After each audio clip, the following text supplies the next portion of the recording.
Good evening, good evening, good evening everyone. सभी को बहुत बहुत नमस्कार। योगेंद्र सिंह यादव जी का हमारे पास मैसेज आया हुआ है। गुरुजी नमस्ते। अजीत कुमार वर्मा कह रहे हैं गुड इवनिंग। आशीष दिवारले कह रहे हैं गुड इवनिंग जी। गुड इवनिंग सर जी, नमस्कार भाई नमस्कार। सपना कुमारी कह रही हैं गुड इवनिंग। तो कल क्लास आपके साथ चल रही थी हमारी, तो बीच में वाईफाई चला गया था, नेट का इशू था कल। तो इस क्वेश्चन को मैंने आपको दिया था और उस समय नेट चला गया था, तो मैंने उसी क्वेश्चन को यहाँ पे लगा दिया है। आज हमारी यूनिट डायमेंशन की लास्ट क्लास है, आखिरी क्लास है। और जो नेक्स्ट क्लास अब हमारी होगी आपके साथ में मंडे से, अब मंडे टू फ्राइडे रोज कार्यक्रम चला करेगा। तो उसमें हम आपको मोस्ट प्रोबली शायद इलेक्ट्रिसिटी चैप्टर हम शुरू करेंगे उसमें, ठीक है। तो इलेक्ट्रिसिटी एक बढ़िया बड़ा चैप्टर है। तो इलेक्ट्रिसिटी और मैग्नेटिज्म, जो बच्चे रेलवे ग्रुप डी की तैयारी कर रहे हैं स्पेशली, उन्हें बता दूं कि आपका सबसे बड़ा जो चैप्टर है मैकेनिक्स वाला पार्ट कंप्लीट हो गया है। आज की क्लास के बाद मैकेनिक्स में आपका पूरा काइनेमेटिक्स, न्यूटन के नियम, gravity, lift, projectile, friction, pendulum, angular आपका रोटेशनल मोशन, सारी चीजें मैंने पढ़ा दी हैं। तो बहुत बड़ा पार्ट कंप्लीट हो गया है। एक आपका इंपॉर्टेंट चैप्टर बचता है इलेक्ट्रिसिटी, और उसके साथ में फिर उसके बाद आता है मैग्नेटिज्म। ये भी हम अभी पढ़ेंगे। तो इसके बाद हम स्टार्ट करेंगे यहाँ पर। तो जिन बच्चों का बीच में छूट गया होगा वो इलेक्ट्रिसिटी चैप्टर से कंटिन्यू कर सकते हैं। निखिल कह रहे हैं इंदौर की धरती से प्रणाम। श्याम कुमार जी का मैसेज आ रहा है। राजीव, बसंत कुमार, पंकज, आकाश पटेल। बसंत कुमार कह रहे हैं 63 का बी है। चलो अब चेक करेंगे अभी हम। कल मैं इस क्वेश्चन को मैंने एक्चुअली पूरा एक्सप्लेन भी कर दिया था। जब मैंने एक्सप्लेन करने के बाद लीवर जो है ये थोड़ा सा असिस्टेंट लोको पायलट वगैरह में पूछ लेता है। वैसे जनरली एसएससी के पेपर हो, पीसीएस वगैरह हो, या और पेपर में लीवर से क्वेश्चन ऐसे खास आता नहीं है, ठीक है। तो अभी पहले मैकेनिक्स को खत्म करते हैं हम। लीवर अगर कहोगे तो एक अलग से बिल्कुल आखिरी में क्लास लीवर की हम पढ़ा देंगे। मंगल कुमार मेहता, राज कमल प्रजापत, थोड़ा टाइम से आया करो और जल्दी। मुकेश कुमार ने कुछ आंसर दिया है। ब्लर दिख रहा है, थोड़ी देर में सेट हो जाएगा। आपका मोबाइल में नेट थोड़ा स्लो होगा। देखो कल हम ये क्वेश्चन हमने आपको दिया था, जब नेट गया तो इस क्वेश्चन में क्या था, यहाँ पर रुकी थी ना क्लास आपकी कल, कि प्लांक कांस्टेंट की विमा, यानी कि प्लांक कांस्टेंट को एच से लिखते हैं और जड़ तो आघूर्ण, प्लांक कांस्टेंट और मोमेंट ऑफ इनर्शिया जो है, इनकी डायमेंशन का रेशियो क्या बनेगा, ये आपको बताना था। और बता रहा हूं मैंने पूरा का पूरा एक्सप्लेन कर दिया। कल की क्लास में जब मैंने इधर देखा तो देखा कि नेट ही गया हुआ है। फिर हमने क्लास फिर बंद की कि चलो, क्योंकि 45 मिनट के आसपास की क्लास हो भी गई थी। तो एक चीज अच्छी रही कि ऐसा नहीं हुआ कि 15-20 मिनट के बाद ही नेट चला जाता तो समस्या होती है। देखो प्लांक कांस्टेंट की बेटा मैंने आपको बताया था, वैल्यू होती है 6.6 गुणा 10 की पावर -34 और इसकी यूनिट होती है जूल सेकेंड। और मोमेंट ऑफ इनर्शिया का होता एम आर स्क्वायर, तो इसका मैंने बताया था यूनिट होती है किलोग्राम मीटर स्क्वायर। इनकी यूनिट मैं आपको पहले लिखवा चुका हूं। अब आप कितना ईमानदारी से पढ़ रहे हैं वो आपके ऊपर है, ठीक है। देखो ये बेटा जो जूल है, इसके लिए मैंने कहा था कि डायमेंशन डायरेक्ट याद रखना, एम एल स्क्वायर टी की पावर -2 सेकेंड की होती है टी। किलोग्राम के लिए लिखते हैं हम एम, और मीटर स्क्वायर के लिए हो जाएगा एल स्क्वायर। तो जैसे आप इसे सोल्व करेंगे, एम से एम कट गया, एल स्क्वायर से एल स्क्वायर कट गया, 2 टी की पावर -1 है, एक है प्लस की, तो बनेगा टी की पावर -1 यानी कि 1/t। तो ये 1/t जो है डायमेंशन, ये देखो किसकी है भाई, टाइम की तो है नहीं, टाइम की तो टी होती है, तो गलत हो गया। वेलोसिटी की भी नहीं है, वेलोसिटी की हमने आपको पढ़ा रखी है, एल टी की पावर -1 होता है। एंगुलर मोमेंटम की भी नहीं है, ये भी हमने पढ़ रखा है बेटा। फ्रीक्वेंसी आवर्ती की डायमेंशन है ये। देखो फ्रीक्वेंसी जो होता है आवर्ती, इसकी यूनिट होती है हर्ट्स, और हर्ट्स तो एक साइंटिस्ट का नाम है। और एक हर्ट्स का मतलब होता है, ये वेव वाले चैप्टर में पढ़ते हैं हम, एक हर्ट्स होता है 1/सेकंड के बराबर। तो सेकंड को हम नापते हैं टी में, तो फ्रीक्वेंसी की डायमेंशन बनती है 1/t, यानी कि टी की पावर -1। यानी कि जो रेशियो है प्लांक कांस्टेंट का और मोमेंट ऑफ इनर्शिया का, इस रेशियो की जो डायमेंशन है वो फ्रीक्वेंसी आवर्ती की डायमेंशन टी की पावर -1 से मैच करती है। अमन कुमार, सपना कुमारी, अभिषेक पटेल ने बिल्कुल सही आंसर दिया इनका। हमें रंजीत यादव थोड़ा और जल्दी आया करो क्लास में। ये आज लास्ट क्लास है यूनिट डायमेंशन की, और जनरली मैं 2 क्लास पढ़ाता हूँ, आपकी क्लास में 3 क्लासेज हो रही हैं। एक क्वेश्चन नंबर 64 करेंगे। क्वेश्चन नंबर 64 में फिर वही क्वेश्चन है कि समान विमाओं वाली राशियों का युग्म क्या है। तो आपको ये शायद हमने कल क्वेश्चन कर लिया था, ये तो हमने इस सेम डायमेंशन होती है वर्क, टोर और एनर्जी की, इनका आएगा। जो डायमेंशन कार्य की होती है वही होती है टोर्क की, वही होती है एनर्जी की। तो इसका आंसर बनेगा हमारे पास सी ऑप्शन। ठीक है, ये वाला करना। क्वेश्चन नंबर 65 क्वेश्चन का नंबर लिखना जरूरी है, खाली एबीसीडी जो लिखेगा उसका आंसर काउंट नहीं किया जाएगा। कह रहा है कि सार्वत्रिक गुरुत्वीय नियतांक यूनिवर्सल ग्रेविटेशनल कांस्टेंट की बीमा क्या है। यूनिवर्सल ग्रेविटेशनल कांस्टेंट होता है कैपिटल जी, वैल्यू आपको इसकी याद होगी। और यूनिट क्या बताई थी इसकी, newton metre square upon kilogram square. तो मैंने आपको एक बात बताई थी कि कैपिटल जी की डायमेंशन पेपर में बहुत आती है।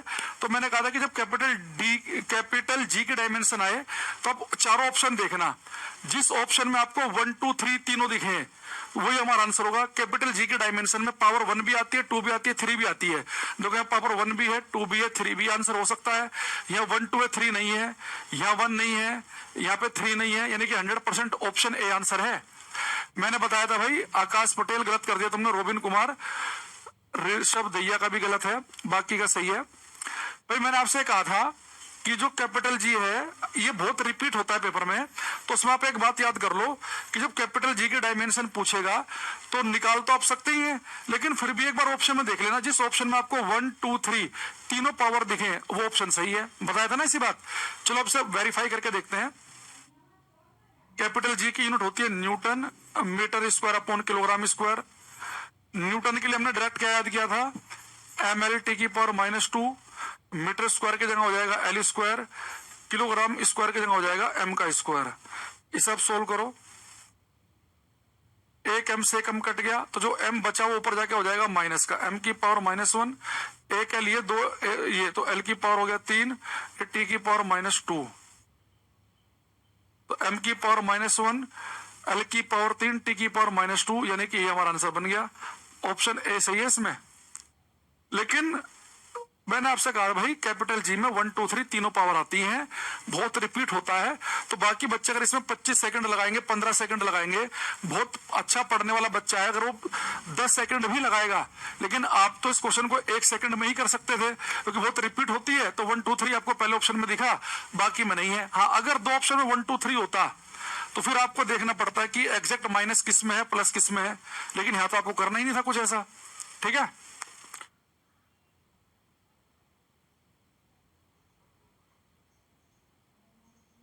एक ये करना।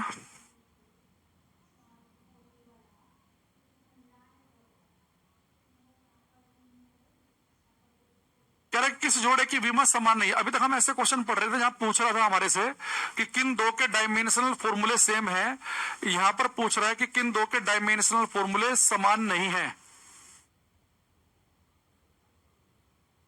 ये करो,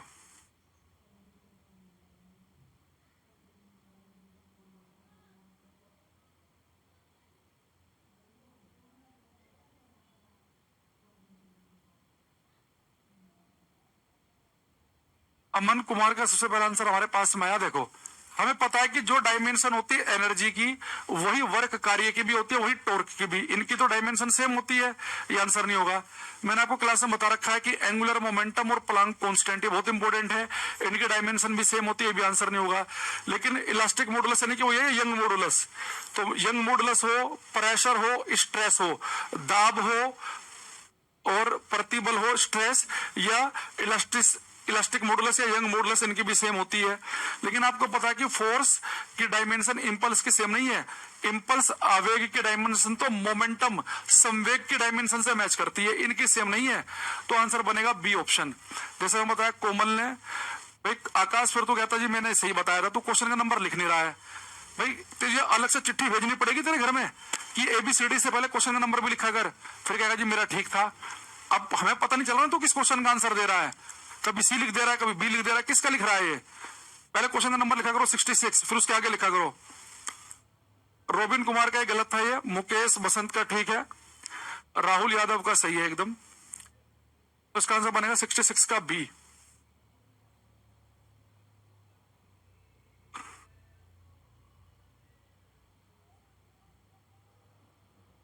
देखो, ये कह रहा है कि dimension of Planck constant equal to that of, कह रहा है कि प्लांक कांस्टेंट की डायमेंशन किससे मैच करती है।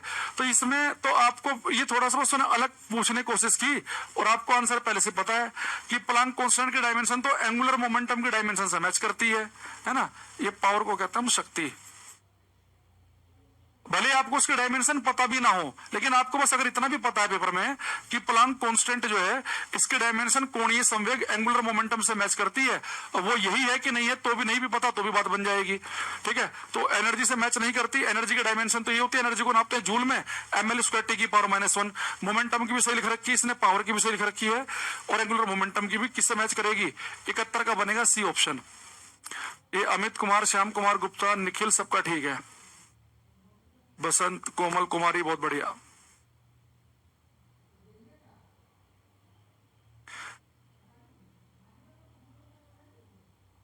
तो एक ये एसएससी क्वेश्चन है, इसने आगे dimension of impulse are equal to, तो आवेग का विमेय सूत्र किसके बराबर होता है, संवेग के, लीनियर मोमेंटम के।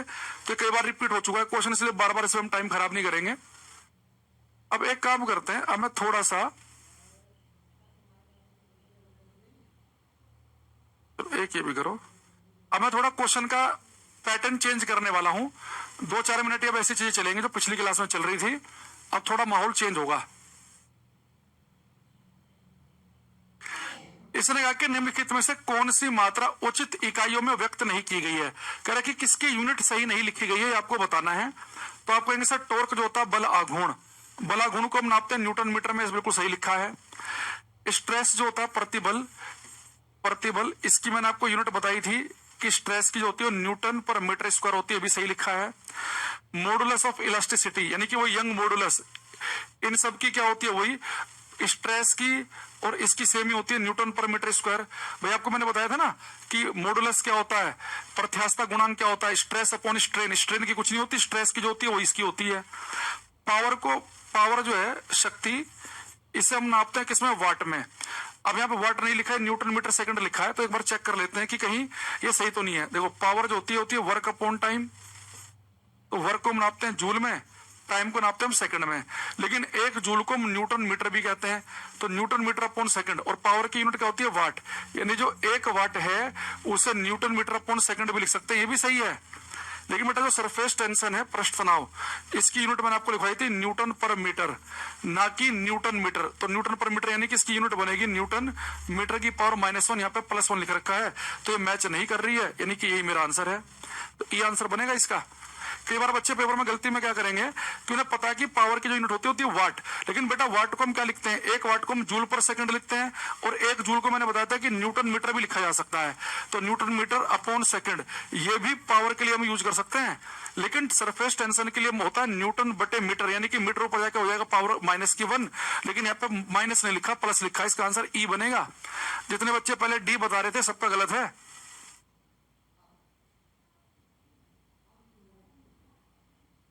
चलो अब क्वेश्चन का हम पूरा माहौल चेंज कर देंगे। अब एक नया कॉन्सेप्ट आपको सिखाया जाएगा।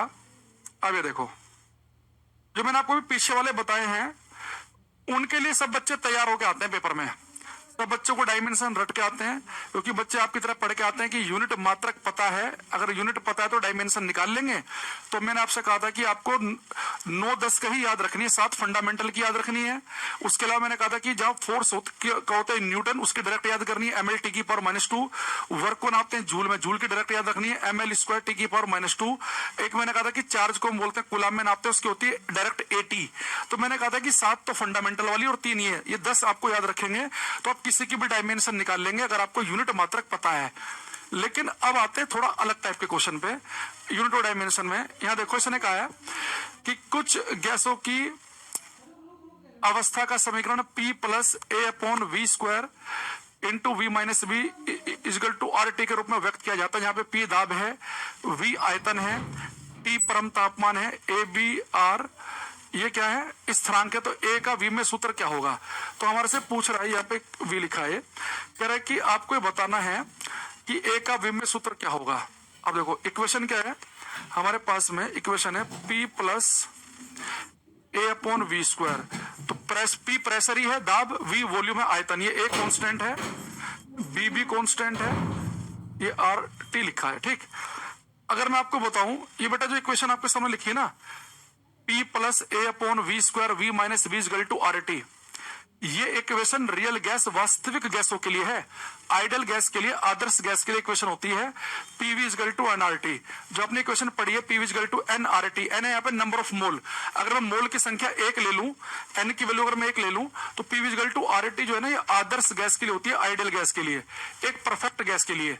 तो परफेक्ट गैसों के लिए परफेक्ट कोई चीज होती नहीं है, ये केवल एक थ्योरेटिकल कॉन्सेप्ट है। तो आइडियल गैस की होती है पीवी इक्वल टू आरटी, ये हीट वाले चैप्टर में आएंगी चीजें। लेकिन एक रियल गैस के लिए वास्तविक गैस की इक्वेशन होती है, ये रियल गैस की इक्वेशन है, ये वास्तविक गैस की। ठीक, अब ये कह रहा हमारे से कि यहाँ पे आपको मुझे ए का डायमेंशनल फॉर्मूला बताना है। तो यहाँ पे कॉन्सेप्ट समझना थोड़ा सा, उसके बाद में आपके लिए बच्चों वाली बात हो जाएगी इस तरह के क्वेश्चन करने। मुझे एक चीज बताओ, अगर मैं आपसे कहूं कि 2 किलोग्राम में अगर मैं 3 किलोग्राम जोड़ूं तो कितना बनेगा? आप बोलेंगे सर 3 और 2 5 किलोग्राम हो गया। लेकिन मैं आपसे बोल दूं कि 2 किलोग्राम में अगर मैं 3 मीटर जोड़ूंगा, 2 किलोग्राम प्लस 3 मीटर, ये वैल्यू क्या आएगी? कोई बच्चा बताएगा? 2 किलोग्राम में अगर 3 मीटर जोड़े जाए तो क्या आएगा? चंदन, ऋषभ, भैया, मंगल, कुमार मेहता, रोबिन, पंकज, श्याम, सब करो ये। अगर 2 किलोग्राम में 3 मीटर जोड़ दिया जाए तो क्या होगा?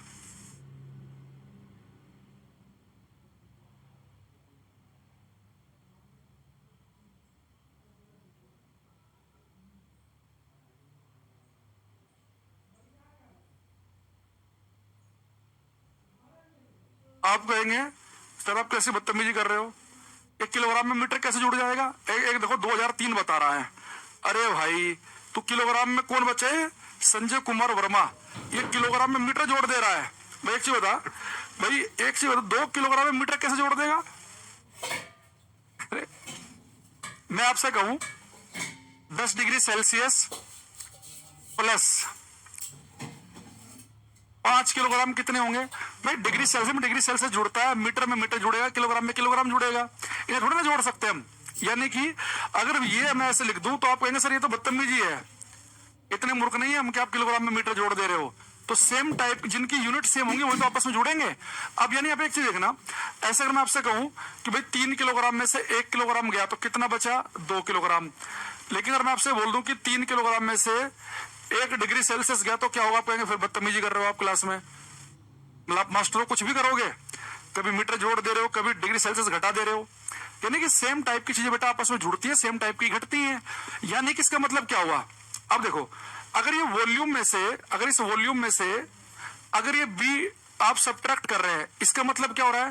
भाई सेम टाइप की चीजें आपस में जुड़ सकती हैं, सेम टाइप की घट सकती हैं। यानी कि अगर ये वॉल्यूम जो है, अगर ये वॉल्यूम हम नापते हैं मीटर क्यूब में, आपको पता है कि अगर वॉल्यूम मीटर क्यूब में नाप रहे हैं, यानी कि जो बी है, इस बी की यूनिट भी मीटर क्यूब ही रही होगी, तभी आपस में घट रहे हैं। यानी कि अगर दो चीजें आपस में घट रही हो या जुड़ रही हो, वो तभी आपस में घट या जुड़ सकती हैं अगर उनकी यूनिट यानी कि उनके डायमेंशन कह दो वीमा, वो अगर सेम हो। यानी कि ये जो मेरे पास में v है, यानी जो v की डायमेंशन होगी v की, वही b की भी होगी। यानी जो v का v में सूत्र होगा वही किसका बनेगा? b का भी बनेगा। अच्छा, ये v क्या लिख रखा है? इसने बताया कि v है वॉल्यूम आयतन। तो मैंने आपको क्लास में बताया था कि वॉल्यूम को हम नापते हैं मीटर क्यूब में, तो मीटर के लिए होता है l। तो अगर इसकी डायमेंशन l क्यूब होगी तो 100% b की डायमेंशन भी l क्यूब ही होगी। यानी अगर ये दो चीजें आपस में घट रही है, जो v में सूत्र इसका वही इसका। कल को अगर वो यूनिट पूछ ले तो भी आप ये कहेंगे कि अगर मैं इसे मीटर क्यूब में नाप रहा हूं तो इसका मात्रक भी मीटर क्यूब ही आएगा। अब बस आप समझ गए होंगे। अब आपको किसका निकालना है? क्वेश्चन में आपको बताना है ए का। तो मुझे पता है कि अगर पी में ए अपॉन वी स्क्वायर जुड़ रहा है, यानी जो डायमेंशन होगी पी की 100% वही डायमेंशन होगी ए अपॉन वी स्क्वायर की भी वही डायमेंशन बननी चाहिए। अब पी यहाँ पे प्रेशर है, दाब है, तो बेटा प्रेशर की क्या निकल के आई थी? अगर आपको याद आ रहा हो तो बढ़िया है, डायरेक्ट नहीं आ रहा है तो फॉर्मूला जिंदाबाद है। भाई प्रेशर का फॉर्मूला होता है फोर्स अपॉन एरिया। तो फोर्स की डायरेक्ट हमने याद की थी ml की पावर -2, एरिया की थी एल स्क्वायर। अगर मैं इसे सोल्व करूंगा, एक एल से कल गएगा, एक एल ऊपर जाकर हो जाएगा माइनस का, तो ml की पावर -1 t की पावर -2। तो ml की पावर -1 यानी इसकी बनेगी ml की पावर -1 t की पावर -2। ये डायमेंशन किसके बराबर होगी, a अपॉन वी स्क्वायर। तो v की डायमेंशन क्या होती है, एल क्यूब, v का स्क्वायर तो यानी कि हो जाएगी एल की पावर 6। अभी एल की पावर 6 इधर मल्टीप्लाई होगा तो मुझे तो केवल एक ही निकालनी है, तो एल की पावर -1 है, एल की पावर +6 है, तो सोल्व करेंगे तो एल की पावर केवल 5 बचेगी, m एल की पावर 5 t की पावर -2, यानी कि हमारा आंसर आ जाएगा ए ऑप्शन। ये पे बेटा माइनस भी है, ये माइनस, तो m एल की पावर 5 t की पावर -2, ए ऑप्शन सही आएगा इसका आंसर, ए ऑप्शन। यानी कि आपने क्या देखा कि v में से अगर b घटा है तो जो v में सूत्र इसका वही इसका भी होगा, इसका l क्यूब है तो इसका भी l क्यूब होगा, ये दोनों आपस में जुड़ रहे हैं, तो जो p की डायमेंशन होगी, p में क्या जुड़ रहा है, a अपॉन वी स्क्वायर, यानी जो डायमेंशन होगी p की वही होगी a अपॉन वी स्क्वायर की। तो p की डायमेंशन है m l की पावर -1 t की पावर -2, ये किसकी डायमेंशन है, प्रेशर की, दाब की। ये प्रेशर दाब के लिए ए की मुझे निकालनी है, वॉल्यूम की हमें पता है एल क्यूब होती है, स्क्वायर तो एल की पावर 6 हो गया, तो ये सोल्व कर लिया। एक बात और ध्यान रखना, ये जो मैंने आपको एक क्वेश्चन बताई है, एक चीज और याद रखना बेटा, अगर कभी आपसे पेपर में ये रियल गैस की इक्वेशन लिखकर आपसे पूछ ले, इसे वंडरवाल इक्वेशन भी कहते हैं, या रियल गैस इक्वेशन लिख देगा पेपर में, या वंडरवाल गैस इक्वेशन लिख देगा, वंडरवाल गैस इक्वेशन भी कहते हैं इसे हम। तो इसमें याद रखना जो ए है ना, इसके डायमेंशनल फॉर्मूले में पावर 5 आती है। मैंने आपको इतने सारी डायमेंशन बताई, आपने कहीं और पे पावर 5 देखा क्या, नहीं देखा। तो याद रखना कि जो वंडरवाल गैस इक्वेशन है या रियल गैसों के लिए जो इक्वेशन है, उसमें जो ए है भाई, इक्वेशन क्या है, p plus A upon we square, v minus V equal to R T. ये डायरेक्ट इक्वेशन ही पूछ सकता है आपसे कि वंडरवाल गैस इक्वेशन क्या है। तो ये जो ए है इसकी डायमेंशन में पावर 5 आती है, इस बात को ध्यान रखना। अगर आप इसे ध्यान रखेंगे तो आप कई क्वेश्चन कर लेंगे। अभी ये आपको समझ में आ गया होगा, मैं ऐसा मान के चल रहा हूं, नहीं आया या आ गया वो अभी हमें पता चल जाएगा थोड़ी देर में, ज्यादा समय लगेगा नहीं।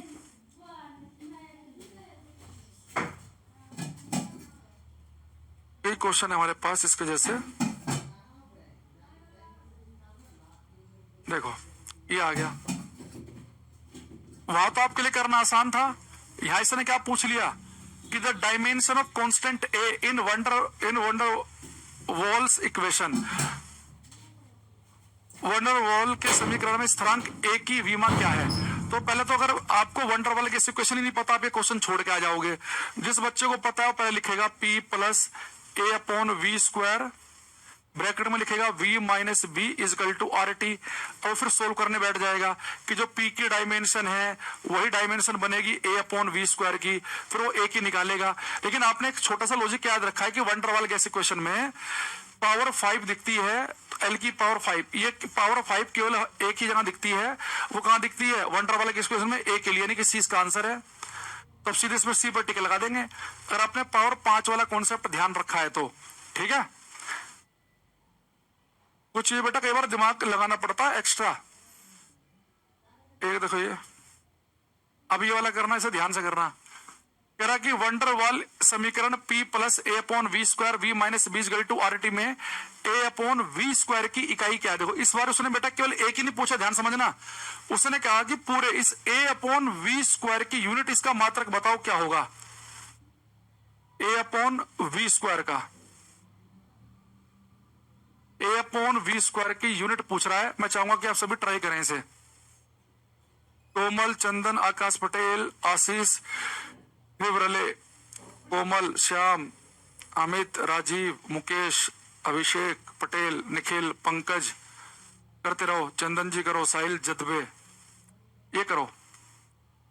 अभी उसने कहा बेटा a अपॉन वी स्क्वायर का मात्रक बताना है। तो अगर ये दो चीजें आपस में जुड़ रही हैं तो मुझे पता है, अगर ये दो चीजें आपस में जुड़ रही हैं यानी जो यूनिट इसकी होगी, जो मात्रक इसका होगा, वही मात्रक a अपॉन वी स्क्वायर का भी होगा। यानी जो p की यूनिट होगी, यूनिट ऑफ p, ये लिख लो, unit of a upon we square is equal to unit of pressure. यानी कि जो a अपॉन वी स्क्वायर की यूनिट होगी वही इस प्रेशर की भी यूनिट होगी। और प्रेशर की बेटा यूनिट क्या होती है, पास्कल। पास्कल तो यहां लिखा नहीं है, और मैंने आपको बताया था कि एक पास्कल को हम कहते हैं 1 न्यूटन पर मीटर स्क्वायर भी कहते हैं, बताया था ना भाई। प्रेशर होता है फोर्स अपॉन एरिया, तो प्रेशर को नापते हैं हम पास्कल में, तो एक पास्कल किसके बराबर होगा, फोर्स को नापते हैं न्यूटन में, एरिया को नापते हैं मीटर स्क्वायर में, तो एक पास्कल होता है न्यूटन पर मीटर स्क्वायर में। लेकिन यहाँ पे उसने डाइन और सेंटीमीटर का यूज कर रखा है। तो हमने आपको बताया था कि भाई 1 न्यूटन जो होता है 1 न्यूटन, ये होता है 10⁵ डाइन के, 1,00,000 डाइन के बराबर। ठीक, और जो मीटर स्क्वायर है, मीटर स्क्वायर 1 मीटर में होता है 100 सेंटीमीटर, इसका भी स्क्वायर कर देंगे तो 10⁵ नीचे आएगा 10⁴ डाइन पर सेंटीमीटर स्क्वायर। तो 10⁴ 10⁵ कट जाएगा, यानी कि आ जाएगा ये 1 न्यूटन मीटर हो जाएगा, 10 डाइन पर सेंटीमीटर स्क्वायर के बराबर। हमें तो केवल यूनिट्स का मतलब है कि A/V स्क्वायर की यूनिट क्या बनेगी, डाइन पर सेंटीमीटर स्क्वायर, जिसका आंसर सी है उसका एकदम ठीक है।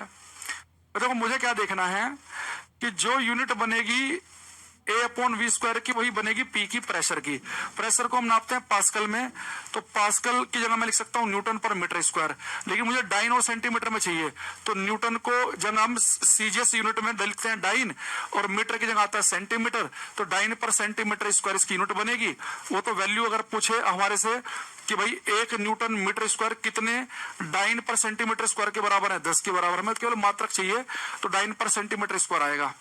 ठीक है, अभी आपने कहीं रट्टा तो नहीं मार लिया, क्या चीजों को ढंग से समझा है, अभी हमें पता चल जाएगा। तो फिर से इस क्वेश्चन को आप करेंगे 1 से 3 सेकंड में। अभिषेक, संजय, रोबिन, श्याम, अमन, निखिल, साहिल, आकाश, करते रहो भाई। कह रहा है कि in van der Waals gas equation the dimension of the constant a और बी। वंडरवाल गैस इक्वेशन में ए और बी की आपको बतानी है डायमेंशन। तो मैंने कहा था कि जैसे वंडरवाल इक्वेशन दिखे तो आपको पावर 5 दिखनी चाहिए। इस ऑप्शन में भाई ए में कहीं पावर 5 नहीं आ रही है, ना इसमें आ रही है, ना इसमें पावर 5 दिख रही है मुझे यहाँ पर। और बी की तो आपको मैंने बताया था कि वी माइनस बी था, जो वॉल्यूम की डायमेंशन होगी वही इसकी भी होगी, तो वॉल्यूम की होती है एल क्यूब, इसकी भी एल क्यूब होगी। यानी कि आपको अगर वो पावर 5 वाली बात याद रही होगी, आप 1 सेकंड में आंसर पकड़ गए होंगे, 1 ही सेकंड के अंदर। 1 से ज्यादा लगेगा नहीं टाइम इसमें। चंदन कुमार ने एकदम आंसर दे दिया इसका डी।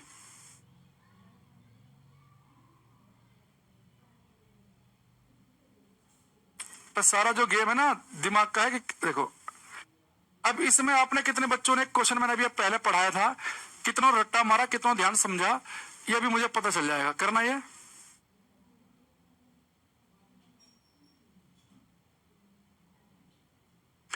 क्वेश्चन नंबर 34 करो।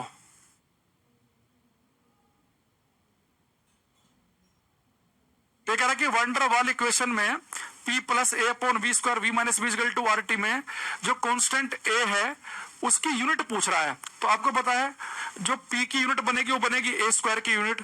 तो जो यूनिट है, यूनिट ऑफ A/V स्क्वायर किसके बराबर होगी, यूनिट ऑफ प्रेशर के, दाब के। तो जो A/V स्क्वायर का मात्रक होगा वही मात्रक होगा दाब का भी। अच्छा, अभी मैंने निकाला था कि इसकी जो यूनिट आएगी, यूनिट ऑफ A/V स्क्वायर बटा इसकी यूनिट क्या निकल के आई थी, अभी हमने पढ़ा था डाइन पर सेंटीमीटर स्क्वायर निकल के आई थी। लेकिन उसने इस बार A/V स्क्वायर नहीं पूछा, केवल A की यूनिट पूछ रहा है।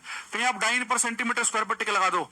इसने क्या इसके बारे में पूछा है, केवल A के बारे में। तो A की यूनिट क्या होगी बेटा, dyne per centimetre square into V square की unit, unit of V square. Dyne per centimetre square है, वॉल्यूम की यूनिट होती है मीटर क्यूब, लेकिन हमें सेंटीमीटर में यूज करना, तो सेंटीमीटर क्यूब, सेंटीमीटर की पावर कितनी हो जाएगी, 6। तो पावर से 4 बचेगा, तो कितना बनेगा, डाइन सेंटीमीटर की पावर 4। डाइन सेंटीमीटर की पावर 4, ए ऑप्शन आंसर आएगा इसका। जो बच्चे ए लगा रहे हैं उनका ठीक है, और ए मुझे किसी का नहीं दिख रहा भाई। अगर मैं पूरे A/V स्क्वायर की बात करूं तो A/V स्क्वायर की यूनिट होगी प्रेशर की यूनिट। प्रेशर होता है पास्कल, न्यूटन पर मीटर स्क्वायर। तो न्यूटन की जगह हमने डाइन यूज कर रखा है, और मीटर स्क्वायर की जगह सेंटीमीटर स्क्वायर, तो आपका आंसर बी बनता। लेकिन उसने केवल ए का पूछा है, तो जो यहाँ पे डाइन पर सेंटीमीटर स्क्वायर आया था उसमें V स्क्वायर की भी तो मल्टीप्लाई करनी पड़ेगी। तो V स्क्वायर की करेंगे तो सेंटीमीटर का पावर 6 बनेगी, और 6 में से 2 पावर से कटके डाइन सेंटीमीटर की पावर 4 आंसर आएगा इस क्वेश्चन का। तो जिनका आंसर 34वें का ए है उनका ठीक है, बाकी गलत है। और ये 99% बच्चों का गलत था आंसर ये।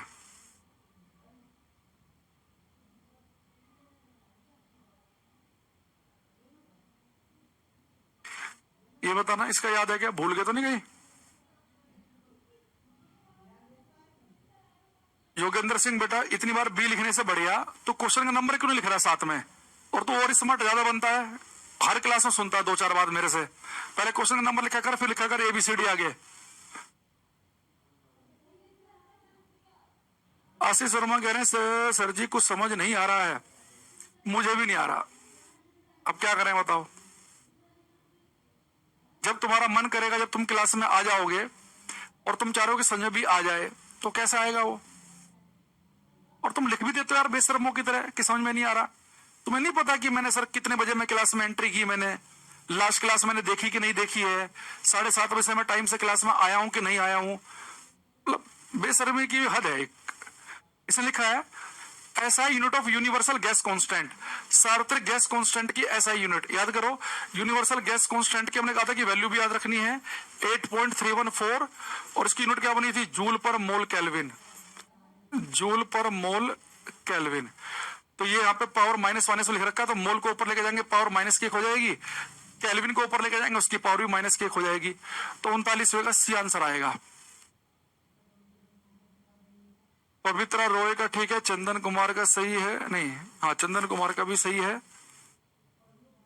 ये संजय कुमार वर्मा का गलत है केवल।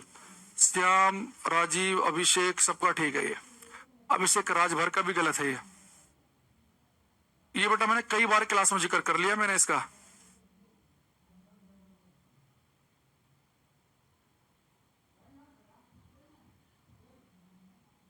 एक क्वेश्चन अभी हम आपसे ये पूछ रहे हैं, देखते हैं से कौन धुरंधर ठीक करेगा। जो कॉन्सेप्ट आपको बताया था उससे करना। कह रहा है कि velocity v of A particle at time t is given by, समय t पर एक कण का वेग दिया गया है। एक कण का जो वेग है उसकी इक्वेशन लिखी इसने, v is equal to at plus b upon t plus c द्वारा दिया जाता है, जहां a b और c स्थरांक है। a b और c की विमाएं क्या होंगी। तो बेटा कह रहा है कि जो वेलोसिटी है ये किसके बराबर है, at plus b upon t plus c के। तो आपको a b और c तीनों की डायमेंशन बतानी है, क्या बनेगी ये करो। देखते हैं कौन बच्चा करेगा।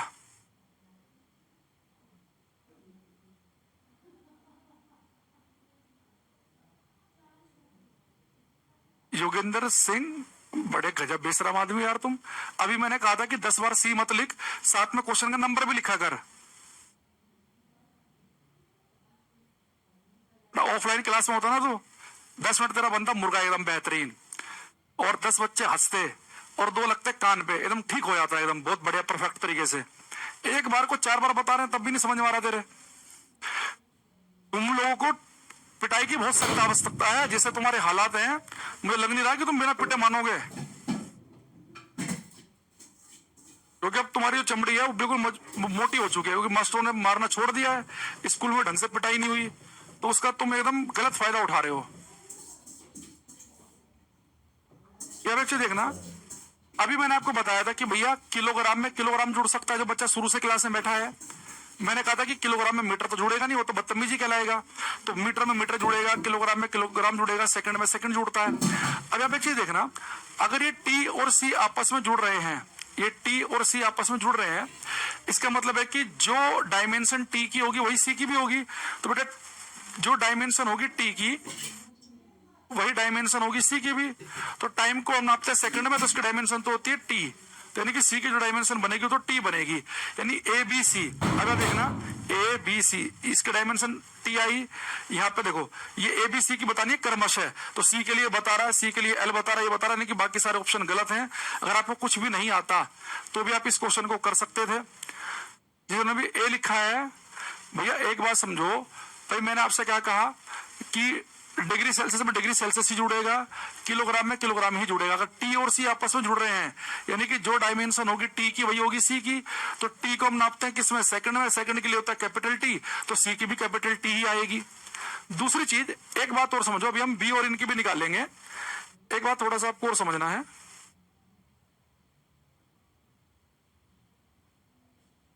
अगर मैं आपसे कहूं कि भैया किलोग्राम में किलोग्राम ही जुड़ता है, आप कहोगे सर इसमें कोई समस्या नहीं है, किलोग्राम में किलोग्राम जुड़ता है, मीटर मीटर जुड़ता है। पर मुझे एक चीज बताओ, अगर मैं 3 किलोग्राम में 2 किलोग्राम जोड़ूंगा तो इन दोनों को जोड़ने के बाद भी तो किलोग्राम ही बनेगा, यानी कि जो डायमेंशन इस पूरे वी की होगी वही डायमेंशन किसकी होगी, ए टी की भी होगी, ए टी की भी होगी, वही डायमेंशन बेटा किसकी होगी, वही डायमेंशन होगी बी अपॉन टी प्लस सी की। बात समझ में आ रही है भाई? अगर ये प्लस का निशान है, अगर इधर वाली चीज किलोग्राम है तो ये वाली भी किलोग्राम ही होगी, इन्हें जोड़ने के बाद भी किलोग्राम ही आएगा। यानी कि जो v की डायमेंशन वही ए टी की डायमेंशन और वही बी अपॉन टी प्लस सी की।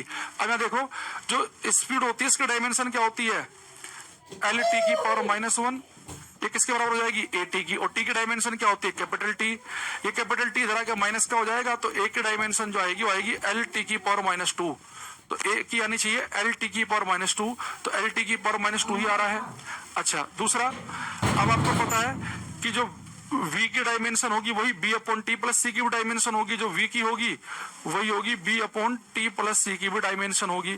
ठीक है, तो v की डायमेंशन कितनी है, v की आप कहेंगे सर v की है एल टी की पावर -1, b की मुझे निकालनी है तो ये t की डायमेंशन क्या थी, t, और c की भी तो t आई थी, यानी कि इनकी डायमेंशन जो आएगी वो आएगी t। तो अगर मैं इधर मल्टीप्लाई करूंगा तो t से t हट जाएगा तो b के लिए केवल क्या आएगा, l आएगा। भाई ये प्लस की ये माइनस का, तो b की डायमेंशन आएगी केवल किसके बराबर, l के डायमेंशन के, तो यानी कि b की l आएगी।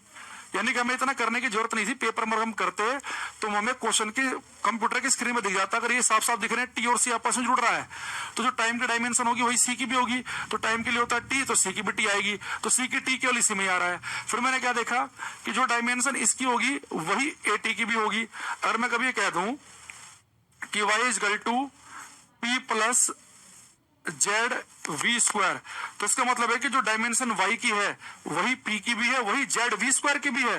क्योंकि अगर ये मीटर है तो ये पूरा भी मीटर ही रहा होगा, और मीटर मीटर जोड़ेंगे तो इधर भी मीटर ही आएगा। यानी जो डायमेंशन y की वही p की, वही जेड वी स्क्वायर की। तो वही चीज हमने यहाँ पे की कि जो डायमेंशन v की है वही डायमेंशन इस पूरे ए टी की होगी, जो डायमेंशन v की है वही b अपॉन टी प्लस सी की होगी। तो इनकी डायमेंशन तो पता ही t है भाई, टाइम को भी टी में नापते हैं तो इसकी भी टी होगी, तो टी आ गया नीचे। ठीक है, दूसरा जो v है इसके डायमेंशन में पता है, मीटर पर सेकंड से निकाल ली, b से हमने सोल्व कर लिया। तो सारा गेम क्या है, समझने का। कितना बढ़िया समझ रहे हो उससे ही बात बनेगी।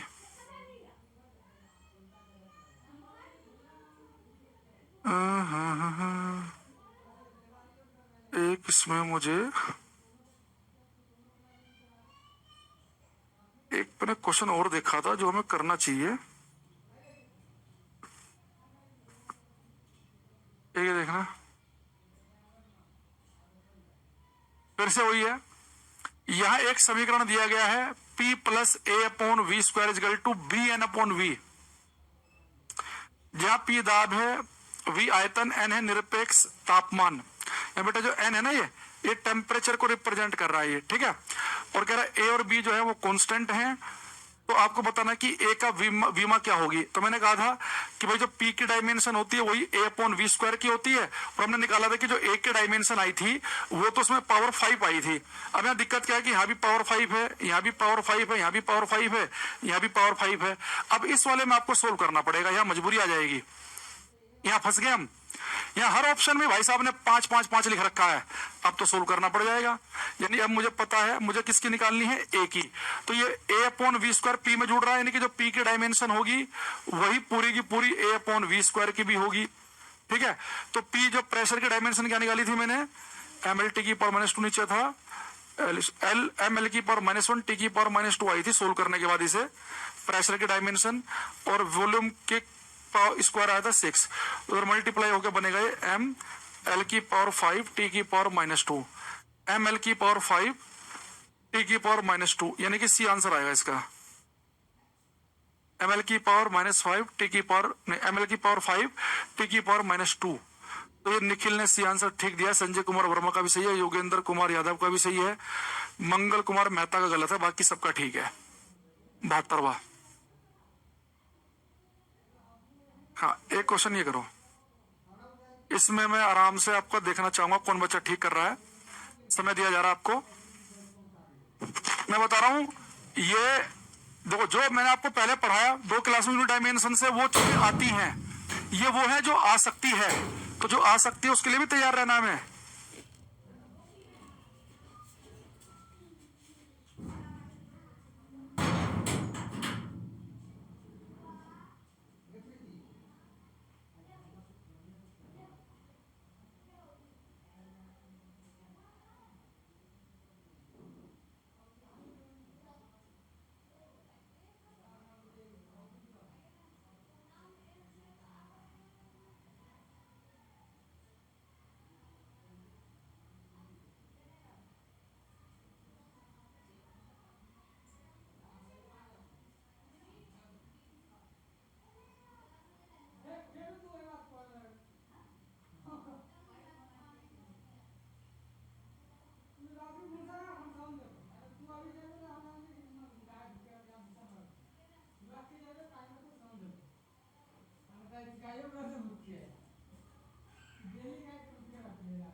चंदन कैसे फिजिक्स टेस्ट में 10 में से 9 8 9 आ रहे हैं, बढ़िया। देखो इसने कहा है x is equal to AT plus BT square, जहां x किलोमीटर में वस्तु द्वारा तय की गई दूरी है जबकि t सेकंड में समय है, तो b की इकाई क्या होगी। देखो इसने लिखा है x is equal to AT plus BT square, ये लिखा है यहां देखो। यानी कि बेटा जो x की यूनिट बनेगी, जो x की यूनिट होगी, यूनिट ऑफ x, वही किसकी यूनिट बनेगी, AT की, वही होगी यूनिट ऑफ AT। पर वही किसकी यूनिट बनेगी, यूनिट ऑफ BT स्क्वायर। भाई मुझे पता है कि अगर ये किलोमीटर में है तो ये भी किलोमीटर में रहा होगा और ये भी किलोमीटर में रहा होगा। भाई किलोमीटर में किलोमीटर जोड़ेंगे तो 2 किलोमीटर आएगा। तो कह रहा है जो x है वो किलोमीटर में है, मुझे b का बताना है। यानी यूनिट ऑफ x कितनी देर क्या दे रखा है इसने, किलोमीटर, ठीक है। और यूनिट ऑफ b स्क्वायर में तो b की मुझे निकालनी है, और t तो क्या है, समय है, और समय दे रखा है सेकंड में, लिख रखा है t सेकंड में, तो सेकंड का स्क्वायर हो गया ये। तो b क्या बन जाएगा, इधर आके माइनस का ये नीचे आ जाएगा, ये किलोमीटर अपॉन सेकंड स्क्वायर, तो यानी कि c इसका आंसर बन जाएगा। अरे गेम समझ पा रहे कि नहीं समझ पा रहे हो आप। ये पंकज कुमार डी क्यों लिख रहा है इसका आंसर है, आकाश पटेल सही लिख रहा है, पंकज यादव जी बी बता रहे हैं इसका आंसर गलत हो गया, राजीव आकाश बाकी और कुछ का जिनका भी सी है उनका ठीक है। भाई एक बात समझो, ये मैंने आपके लिए कर रहा हूं, मुझे पेपर में इतने करने की जरूरत नहीं है। मुझे पता है कि उसने कि x किलोमीटर में, अगर ये किलोमीटर में है तो ये भी पूरा किलोमीटर में होगा इतना, और ये भी किलोमीटर में होगा। तो मुझे b का बताना, तो मैं b वाले को देखूंगा, ये तो किलोमीटर है, टाइम कह रहा है कि सेकंड बना पाओ, तो सेकंड का स्क्वायर है ये, तो सेकंड का स्क्वायर नीचे चला जाएगा, तो यानी कि किलोमीटर अपॉन सेकंड स्क्वायर बन जाएगा। यानी मुझे कुछ करना ही नहीं है। लेकिन आप लोग पता नहीं पूरा बताने के बाद भी क्यों गलत कर दे रहे हो। माजिद खान क्वेश्चन का नंबर लिखो तुम, और एक टाइम से आया करो क्लास में, जस्ट अभी आए हो तुम, पूरे कहानी खत्म हो गई तब क्लास में एंट्री हो रही है तुम्हारी। अब मैं शक्ति का रूप अपनाने वाला हूं तुम्हारी क्लास में। थोड़ा सा बीच में मैंने ढीला छोड़ दिया, मुझे लग रहा है उतने में तुम जो है अब ठीक नहीं लग रहे तुम्हारे हालात मुझे। पहले सही चल रहे थे तुम लोग, आंसर वांसर तुम्हारे एकदम ठीक आते थे, लेकिन पिछली 4-5 क्लास से मामला जो है वो थोड़ा सा डगमगा रहा है। ये करना क्वेश्चन नंबर 56। राजू कुमार गोंड कह रहा है आज मैं पूरा कंप्लीट करके लाइव आया हूं, तो आज टाइम से कौन सा आ गया, आज भी तुम पौन घंटा लेट आए हो, अभी तो पूरी क्लास कंप्लीट करनी आज की। कह रहा है कि निम्नलिखित में से कौन सी इकाई केवल द्रव्यमान, लंबाई और समय की इकाई पर आधारित नहीं है। Which of the following system of unit is not based on unit of mass, length and time alone. देखो बेटा, अगर हम ये एम के सिस्टम जो है ना, ये केवल इसमें क्या एम है, मीटर, यानी कि लंबाई मीटर में नाप रहे हैं, मास किलोग्राम में, टाइम सेकंड में, ये केवल लंबाई, मास और टाइम पे बेस्ड है। ये एफपीएसवी, यानी कि लंबाई को नापो फुट में, और मास को नापो पाउंड में, और टाइम को नापो सेकंड में, ये सेंटीमीटर ग्राम सेकंड है।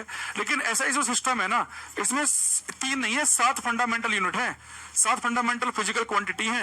यहाँ पे लंबाई भी है, मास भी है, टाइम भी है, तो करंट भी है। आपको बताया था ना, इसमें इलेक्ट्रिक करंट भी है, टेम्परेचर भी है, अमाउंट ऑफ सब्सटेंस, पदार्थ की मात्रा भी है, लुमिनस इंटेंसिटी, ज्योति तीव्रता भी है। तो यानी कि जो ऐसा ही सिस्टम है वो केवल लंबाई, मास और टाइम पर बेस्ड नहीं है, ये 7 चीजों पर बेस्ड है।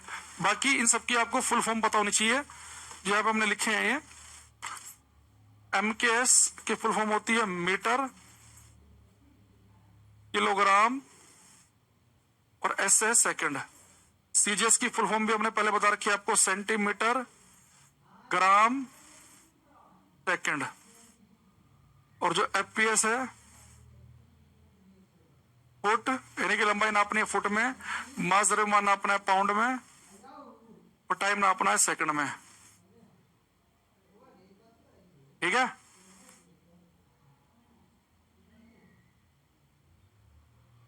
एक पाउंड लगभग जो होता है आधी किलो से के आसपास होता है, आधी किलो से थोड़ा सा कम।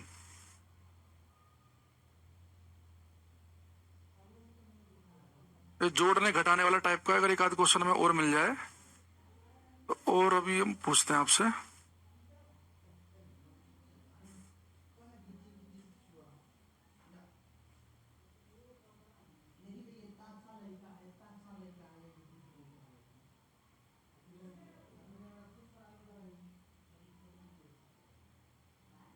जो टफ हो जाएगा।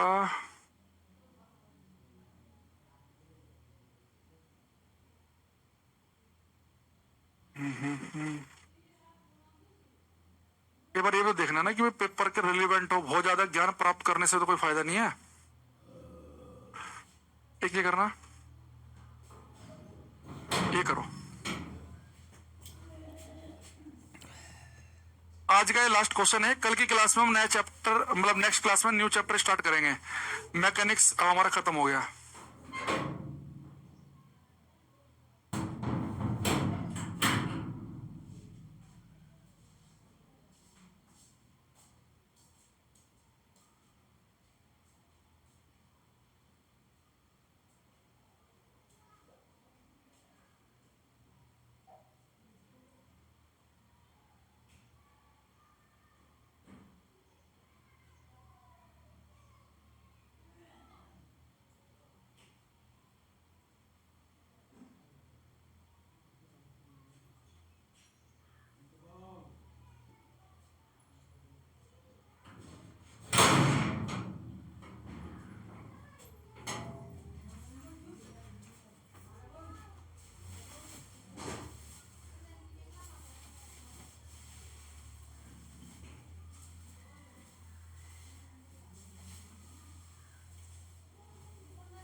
देखो, इसे लिखा है कि किसी वस्तु द्वारा t समय में तय की गई दूरी है x is equal to a plus b T square by a और b की विमाएं क्या होंगी। तो हमारे पास क्या लिखा है इसने, x is equal to a plus b T square by a. आपको पता भाई कि जो x की यूनिट होगी, x की डायमेंशन पूछा, डायमेंशन लिख लो। जो x की डायमेंशन होगी वही डायमेंशन होगी a की भी, और वही डायमेंशन होगी इस बी टी स्क्वायर बाई ए की भी। अब आप एक चीज देखना, x क्या है, t समय में तय की गई दूरी। तो दूरी को तो हम किस में नापते हैं, मीटर में। मीटर के लिए होगा l, यानी कि जो x की डायमेंशन l है तो a की भी l ही होगी, तो a की बनेगी l। तो यहाँ पे LT -1 लिखा है, दोनों गलत हो गया, यानी कि ये तो मेरा a ऑप्शन सही है, b a c सही है। अब जो x की डायमेंशन होगी वही B T square upon a की भी होगी, तो x की डायमेंशन जो होगी वही होगी B T square by a की भी। x के डायमेंशन क्या, x से दूरी, तो l हो गया। b का मुझे निकालना है टाइम के स्क्वायर के लिए t स्क्वायर, और a की भी मैंने निकाल ली, l होती है। तो l उधर जाके किसका हो जाएगा, स्क्वायर बन जाएगा। तो b की डायमेंशन बनेगी l स्क्वायर, और t उधर आके हो जाएगा माइनस का l स्क्वायर टी की पावर -2। तो l स्क्वायर टी की पावर -2 यानी कि a ऑप्शन करेक्ट आंसर है इस क्वेश्चन का। तो 19वें का a आया है आपका। संजय कुमार वर्मा, कोमल कुमारी, राजू कुमार गोंड, अमन कोमल कुमारी की तरह तो सही है, और अभिषेक पटेल की तरह सी है, आकाश पटेल की तरह डी है, तो गलत आंसर है। इसके अलावा ये निखिल पंकज कुमार का भी गलत है, कोमल कुमारी का सही आंसर है। श्याम कुमार, एक आंसर आया, अमित कुमार का ठीक, श्याम कुमार गुप्ता का ठीक, चंदन कुमार का गलत, अभिषेक राजभर का गलत। भाई आप लोग इतना नहीं समझ पा रहे हो कि भाई x क्या है, दूरी। तो दूरी को नापते हैं मीटर में, इसकी डायमेंशन l बनेगी तो a की भी l बनेगी, तो l ये तो पहला वाला तो सही है। लेकिन जो x की डायमेंशन होगी वही इस B T square by a की भी होगी। तो x की तो लंबाई के लिए l आ गया, b की निकालनी है, t टाइम है, टाइम का स्क्वायर होता है सेकंड स्क्वायर, यानी कि t स्क्वायर आएगा, और a की हमने यहाँ पे निकाली ली, l होती है। ये l के लिए मल्टीप्लाई होगा तो क्या बनेगा, l स्क्वायर, और t उधर जाकर हो जाएगा माइनस का। ठीक है, तो ये हमारे आज की क्लास यूनिट डायमेंशन खत्म हो गई। इससे बाहर आपको पढ़ने की आवश्यकता नहीं है, जितना हमने क्लास में बताया है सारी यूनिट सारी डायमेंशन याद कर लेना। इसमें दो अलग विशेष चीजें याद रखना, किन किन की डायमेंशन सेम होती है। मैंने आपको 5-6 पेयर बताए कि एंगुलर मोमेंटम, कोणीय संवेग की जो डायमेंशन है वो मैच करती है प्लांक कांस्टेंट की। आवेग संवेग की डायमेंशन सेम होती है, इंपल्स यानी मोमेंटम की सेम होती है। वर्क की, एनर्जी की, टॉर्क की, कार्य, ऊर्जा, बल, आघूर्ण की सेम होती है, वो मैंने अलग लिखवा दिया। तो जिन जिन की सेम होती है वो अलग से ध्यान रखने हैं। और एक ये ध्यान रखना है कि अगर दो चीजें आपस में जुड़ रही हैं तो जो डायमेंशन इस वाले पार्ट की होगी वही प्लस के बाद इस वाले पार्ट की भी डायमेंशन बनेगी, या जो यूनिट इसकी है वही इसकी भी यूनिट, इसका भी मात्रक बनेगा। हाँ, ये पीडीएफ मिल जाएगी आपको जो हमने क्वेश्चन कराए हैं। तो ये बातें आपको ध्यान रखनी है। तो नेक्स्ट क्लास हम शुरू करेंगे, और नेक्स्ट क्लास में क्या शुरू करना है वो टीचर के ऊपर छोड़ दो, क्या शुरू करना है, सिलेबस सारा ही कराना है। तो जहां तक उम्मीद है, मैं थोड़ा सा टफ चैप्टर, लेकिन वो इंपॉर्टेंट भी हर एग्जाम के लिए, इलेक्ट्रिसिटी की चांसेस ज्यादा कि मैं अगली क्लास में लूंगा। ठीक है, तो आज के लिए हम इतने रखते हैं, बाकी मिलेंगे नेक्स्ट क्लास में यानी कि मंडे को। तब तक के लिए thank you, bye, take care everybody, everyone, thank you.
Jangan